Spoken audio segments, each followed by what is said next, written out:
On avait une situation d'un équipement qui date de certainement plus de 30 ans maintenant.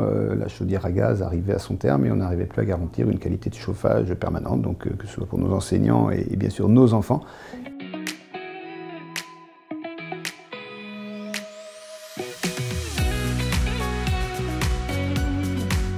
On sort d'une période où la crise énergétique a impacté nos budgets et donc il était hors de question de partir dans un choix qui ne soit pas réfléchi. Et on a sur notre territoire un souci de verdir nos activités, d'être en respect de ce développement durable et de ce respect environnemental. Ce projet, on l'a regardé par rapport à nos capacités budgétaires.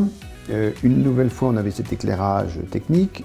Soit on fait à moindre coût et notre budget nous permettait de le financer, soit on y met une vraie ambition environnementale. Et donc à partir de là, on s'est tourné vers les services de l'État, vers l'ADEME, vers les différents opérateurs, vers la communauté de communes, pour savoir quelles aides pouvaient nous être apportées. Parce que notre choix est un choix vertueux et l'installation géothermique que l'on a choisi d'installer était éligible parce qu'elle était aussi un phénomène d'encouragement à la production d'énergie renouvelable.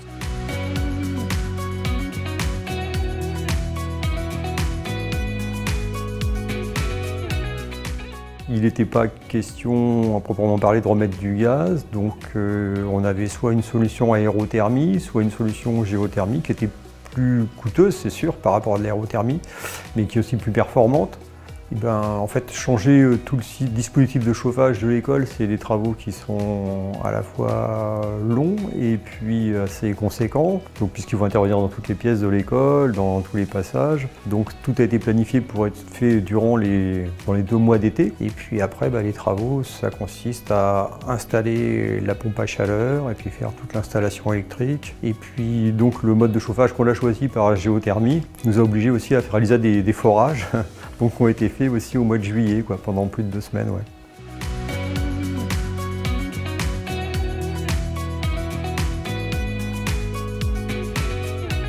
Moi aujourd'hui, si je devais refaire une opération de la sorte, je démarrerais avec l'ADEME pour ensuite dérouler sur les recommandations de l'ADEME avec les spécialistes qui sont nécessaires à faire les choix et à les rendre compréhensibles par les élus qui ne sont pas des spécialistes en la matière, que ce soit énergétique ou confort d'un habitat collectif. L'élément complémentaire, c'est effectivement l'autofinancement, les subventions publiques, mais compte tenu de l'importance de l'investissement, on a aussi sollicité la Banque des Territoires, qui est un partenaire sur lequel on avait eu au niveau intercommunal des échanges assez réguliers tous ces derniers mois.